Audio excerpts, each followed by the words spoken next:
For 10 years, Samuel and Benjamin played the role of obedient servants so perfectly that their enslaver never suspected they were memorizing every detail, every routine, every weakness, building an escape plan so intricate it would take a decade to execute and only one night to prove its brilliance. Hit that subscribe button and turn on notifications right now, because this story of patience, intelligence, and brotherhood will show you that true freedom is won not in moments of impulse, but through years of strategic planning and unwavering determination. The summer of 1852 marked the beginning of what would become the longest and most carefully orchestrated escape in the history of the Underground Railroad. Samuel was 23 years old, his brother Benjamin 21, and they had been enslaved on the Whitmore plantation in northern Alabama since childhood. To anyone watching, they appeared to be model slaves, hard-working, respectful, never causing trouble, never showing the slightest hint of discontent. The overseer, Mr. Garrett, often pointed to them as examples of what he called well-trained Negroes, men who understood their place and accepted it without complaint. What Mr. Garrett and the Whitmore family didn't know was that Samuel and Benjamin had been planning their escape since they were 13 and 11 years old, since the day they had watched their mother sold away to a plantation in Mississippi, since the moment they had realized that their family could be destroyed at any time by the whims of those who claimed to own them. On that day, standing in the yard as their mother's wagon disappeared down the road, Samuel had whispered to Benjamin a promise that would shape the next decade of their lives. "We will be free," Samuel had said, his voice so quiet only Benjamin could hear. "Not tomorrow, not next month, maybe not for years, but we will be free. And when we will run so smart, so careful, so perfectly planned that they will never catch us. We will use their belief in our stupidity against them. We will make them think we are exactly what they want us to be, and while they sleep in their confidence, we will be preparing." Benjamin, just 11 years old but already wise beyond his years, had nodded. "How long?" he had asked. "As long as it takes," Samuel had replied. 5 years, 10 years, 20 if necessary. We will wait until everything is perfect, until we know every detail, until success is certain. Because we will only get one chance, and we cannot fail. And so began the longest con, the most patient deception, the most carefully executed plan that two enslaved brothers would ever devise. For 10 years, Samuel and Benjamin played their roles flawlessly while secretly gathering information, building skills, making contacts, and preparing for the night when they would finally claim their freedom. The first year was devoted to observation. Samuel and Benjamin watched everything: the routines of the overseers, the patterns of the patrols, the schedules of the slave catchers who occasionally passed through the area. They noted which roads were traveled most frequently and which were rarely used. They observed the phases of the moon and learned which nights were darkest. They studied the behavior of the dogs used to track runaways and learned what scents confused them, what sounds distracted them, what routes made tracking difficult. They learned all of this while maintaining their facade of simple obedience. They never asked direct questions that might arouse suspicion. Instead, they listened to conversations, observed without appearing to watch, and pieced together information from fragments gathered over months and years. Samuel, who worked in the main house as a servant, had access to newspapers and overheard discussions about politics, about the Underground Railroad, about which states were free and which were slave. Benjamin, who worked in the fields, had contact with enslaved people from other plantations and learned about the network of support that existed among the enslaved community. The second year was devoted to learning skills they would need. Samuel convinced the plantation blacksmith to teach him metal working, claiming he wanted to be useful in repairing tools. What he was really learning was how to pick locks, how to forge documents, how to work with metal in ways that would prove essential to their escape. Benjamin learned carpentry from an elderly enslaved man named Josiah, ostensibly to help with repairs around the plantation. What he was really learning was how to build hidden compartments, how to construct false walls, how to create spaces where things or people could be concealed. They also learned to read and write, a skill that was forbidden to enslaved people and punishable by severe consequences if discovered. An elderly woman named Aunt Martha, who had been taught to read by a previous owner's daughter before such education was outlawed, secretly taught them in the dead of night, using a Bible and whatever scraps of paper they could find. Samuel and Benjamin understood that literacy was power, that being able to read signs and documents and newspapers would be crucial to their escape and to their survival as free men. The third year was devoted to building physical endurance and mental resilience. They volunteered for the hardest work, the tasks that required the most stamina, building their strength and conditioning their bodies for the grueling journey they knew lay ahead. They practiced going without food, training their bodies to function on minimal rations. They learned to go without sleep, to remain alert and functional even when exhausted.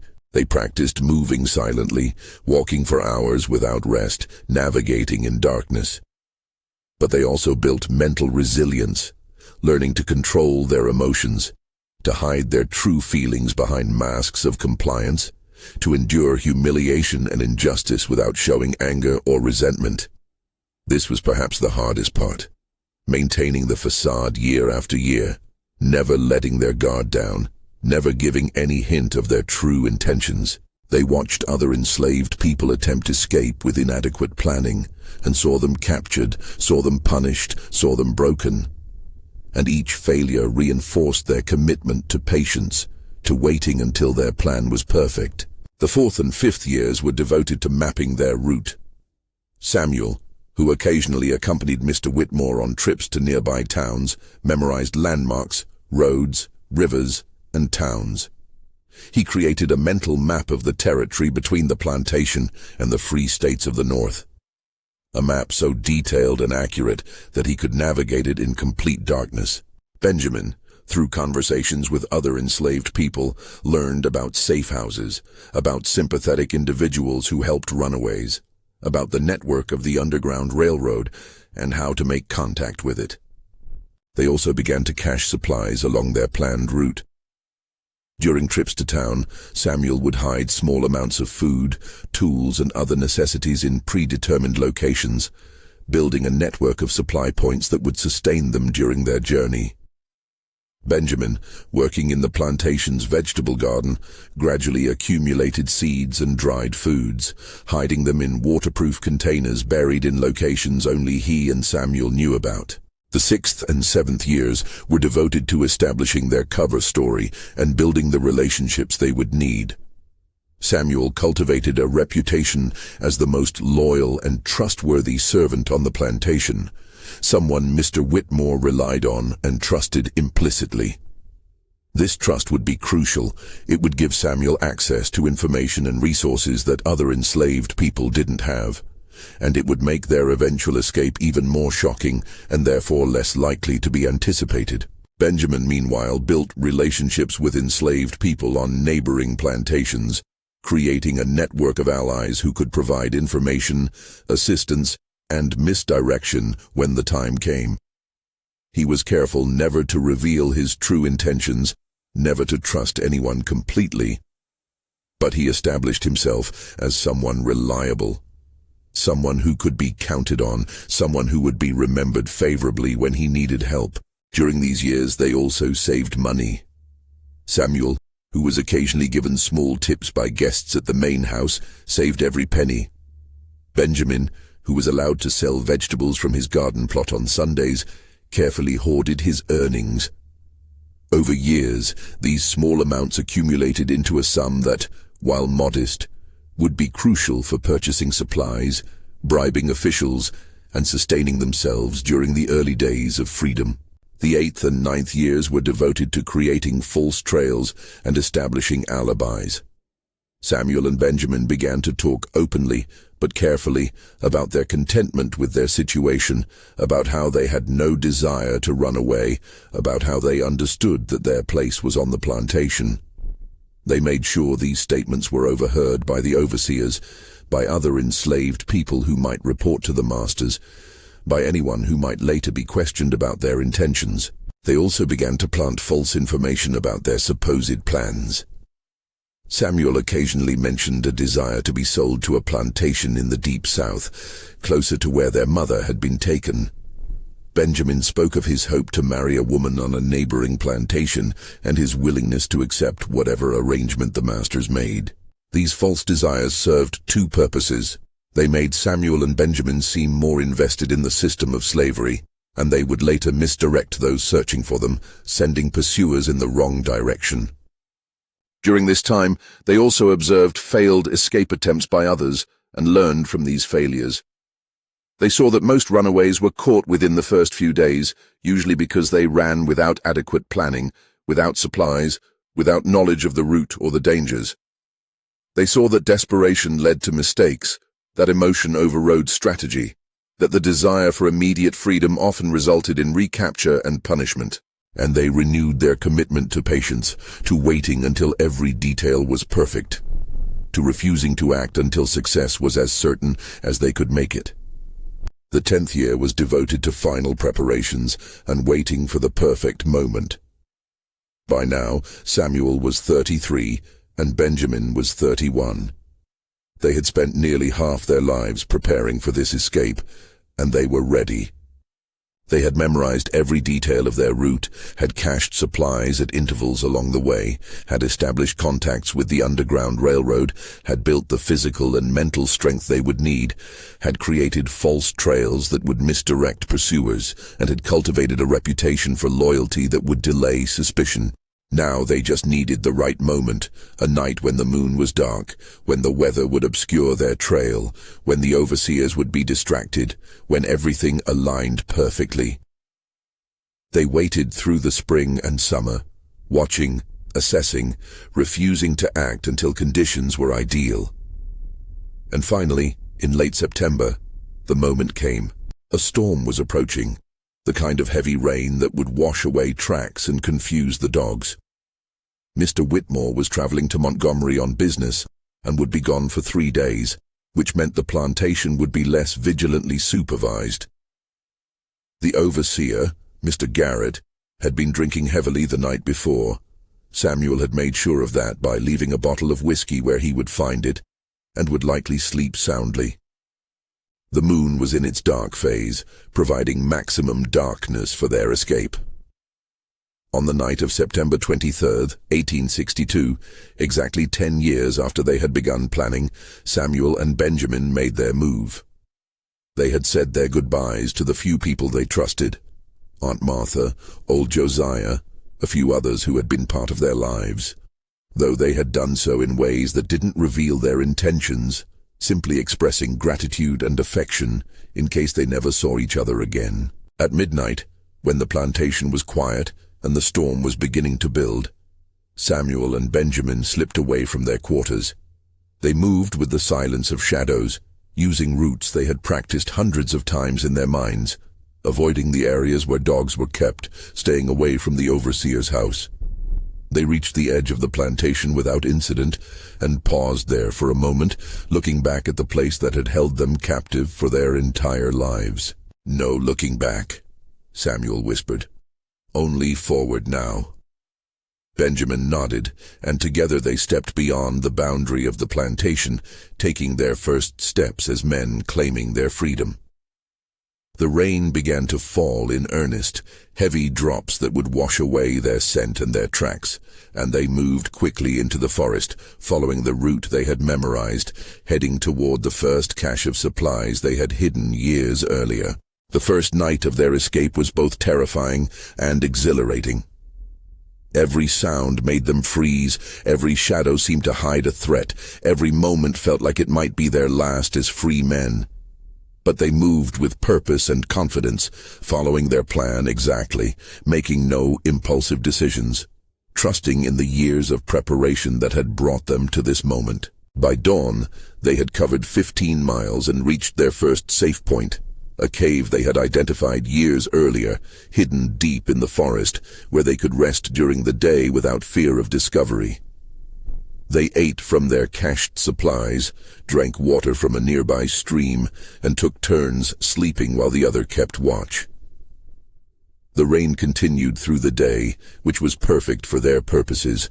It would make tracking them nearly impossible and would keep the slave catchers indoors. That night, they continued their journey, moving through the forest with the confidence of men who knew exactly where they were going.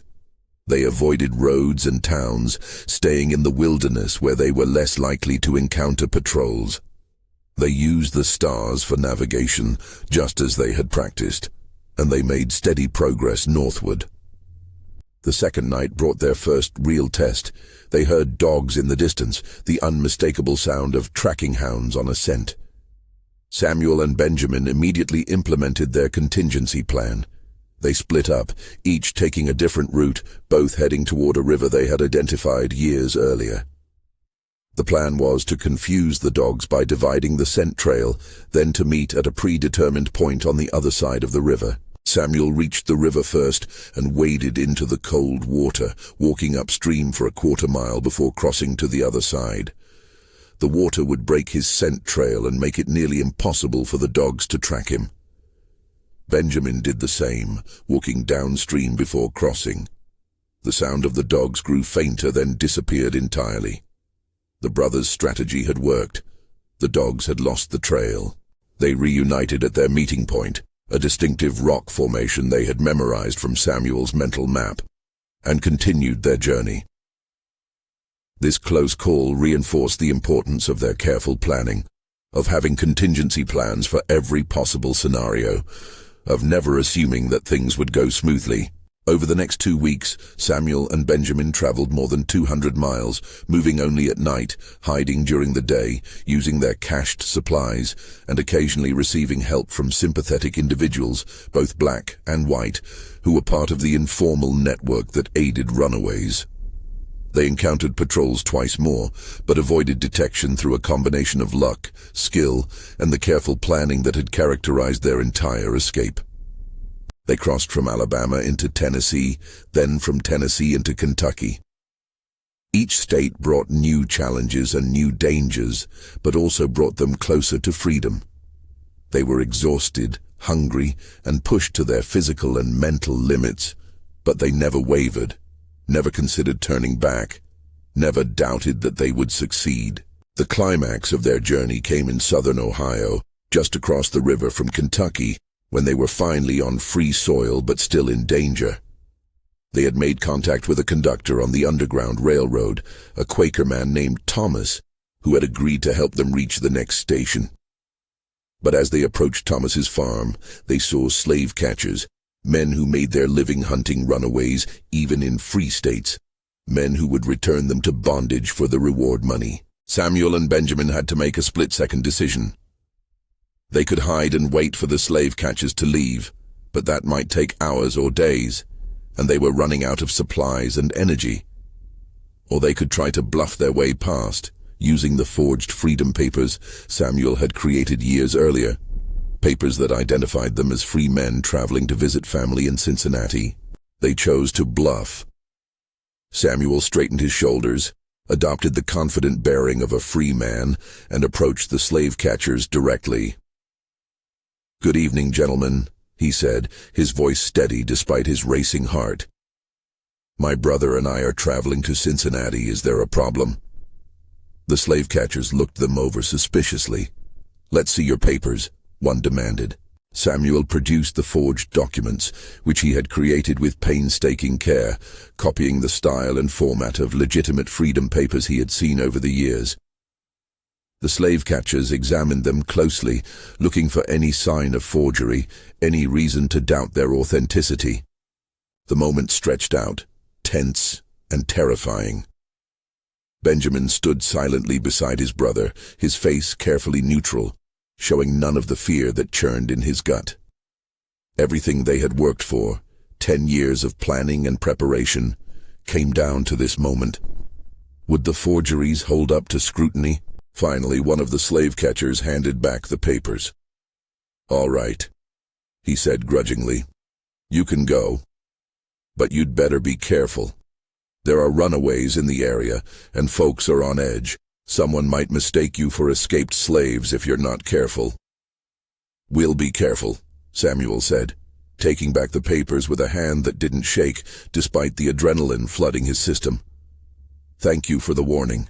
They walked past the slave catchers, maintaining their confident bearing, not allowing themselves to show relief or fear until they were out of sight.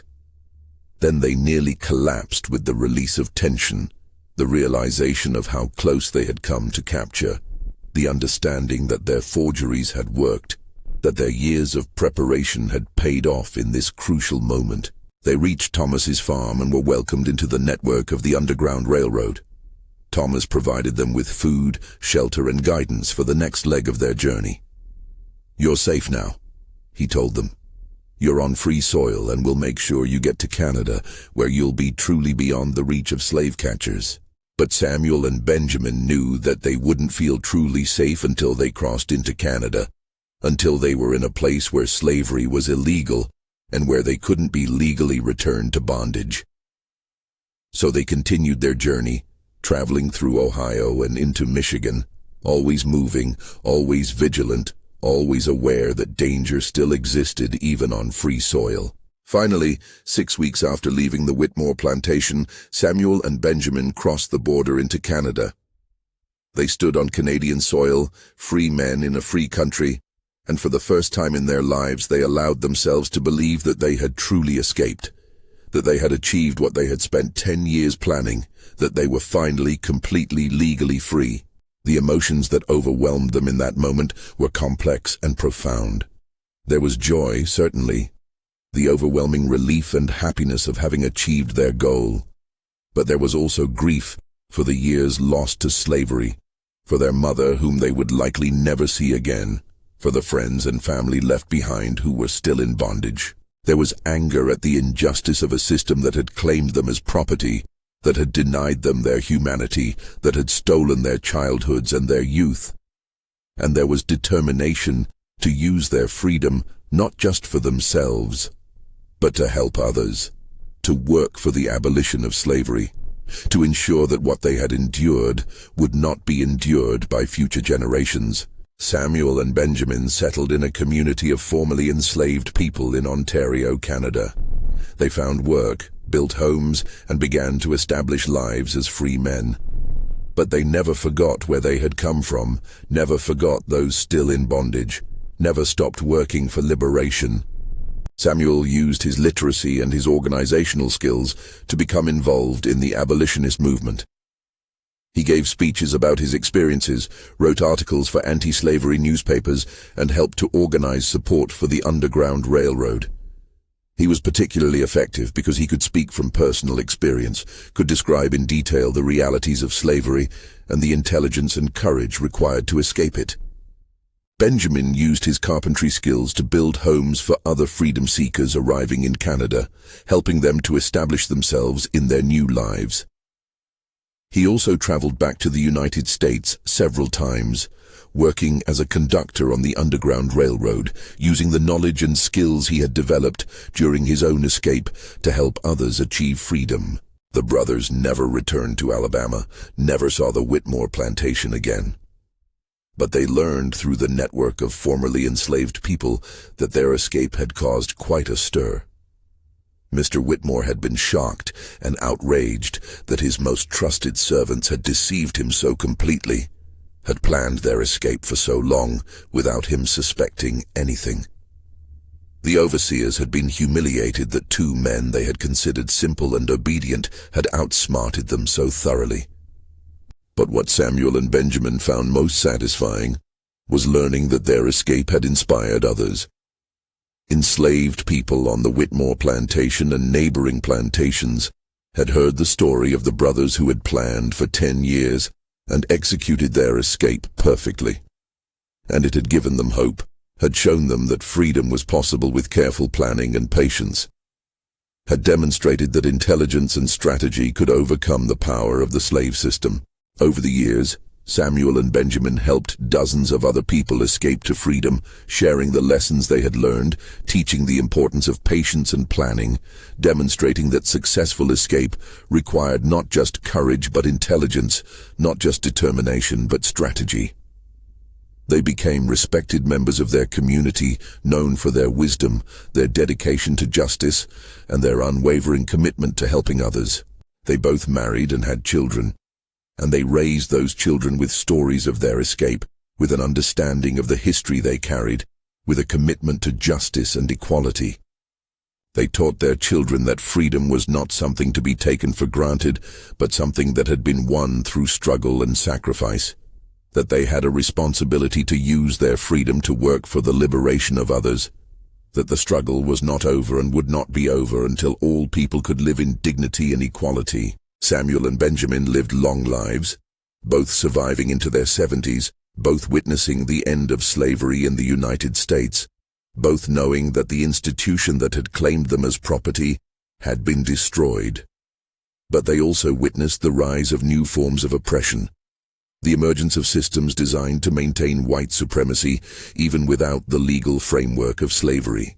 And they understood that the work of liberation was ongoing, that each generation would have to take up the struggle in its own way. When Samuel died in 1899, Benjamin spoke at his funeral about the bond they had shared, about the 10 years of planning that had made their freedom possible, about the patience and intelligence and determination that had characterized his brother's entire life. Samuel taught me, Benjamin said, that freedom is not won in moments of impulse, but through years of careful planning, that intelligence is as powerful a weapon as any physical force, that patience is not weakness, but strength, that the ability to wait for the right moment is as important as the courage to act when that moment comes. Benjamin lived another 5 years, and when he died in 1904, he was surrounded by children and grandchildren, by a community that honored his memory, by people who understood that his life had been a testament to the power of human intelligence and determination, to the possibility of overcoming seemingly insurmountable obstacles through careful planning and unwavering commitment. The story of Samuel and Benjamin, the brothers who spent 10 years planning their escape, who deceived their enslavers so completely, who executed their plan with such precision that they were never caught, became legendary in the community of formerly enslaved people. It was told and retold, each telling emphasizing different aspects, the patience, the intelligence, the brotherhood, the perfect execution. But perhaps the most important aspect of their story is what it reveals about the nature of resistance under slavery. Samuel and Benjamin's escape was not a spontaneous act of desperation, but a carefully planned operation that required extraordinary intelligence, patience, and self-control. They had to maintain their facade for 10 years, never letting their guard down, never giving any hint of their true intentions. They had to gather information without arousing suspicion, build skills without revealing their purpose, create a complex plan while appearing to be simple and obedient. This kind of resistance required a level of intelligence and strategic thinking that directly contradicted the racist stereotypes that justified slavery.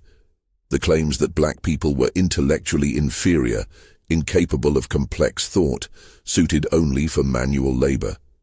Samuel and Benjamin's escape demonstrated that enslaved people were capable of extraordinary intellectual achievement, that they could plan and execute operations of remarkable complexity, that they possessed intelligence and creativity, that the system of slavery sought to deny and suppress. Their story also demonstrates the importance of patience in the struggle for freedom. In a culture that often celebrates immediate action and dramatic gestures, Samuel and Benjamin's willingness to wait 10 years, to prepare meticulously, to refuse to act until conditions were perfect, offers a different model of resistance. One based on strategic thinking, careful planning, and the understanding that success sometimes requires the patience to wait for the right moment. The bond between the brothers was also crucial to their success. They supported each other through 10 years of preparation, kept each other focused on their goal, provided mutual encouragement during moments of doubt or despair. Their escape was not an individual achievement, but a collective one, a demonstration of how strong bonds between people can sustain them through the longest and most difficult struggles. If this story has moved you, if Samuel and Benjamin's intelligence and patience have inspired you, if you believe that stories of strategic resistance and brotherhood need to be told and remembered, then subscribe to this channel right now. Hit that notification bell so you never miss a story. Share this video with everyone you know. Let the legacy of these brothers live on. Let their example teach us that freedom requires not just courage, but intelligence. Not just determination, but patience. Not just individual strength, but collective support. Subscribe now, and join us in honoring those who fought for freedom with their minds as much as their bodies, who demonstrated that true resistance requires strategic thinking, careful planning, and the patience to wait for the perfect moment to act.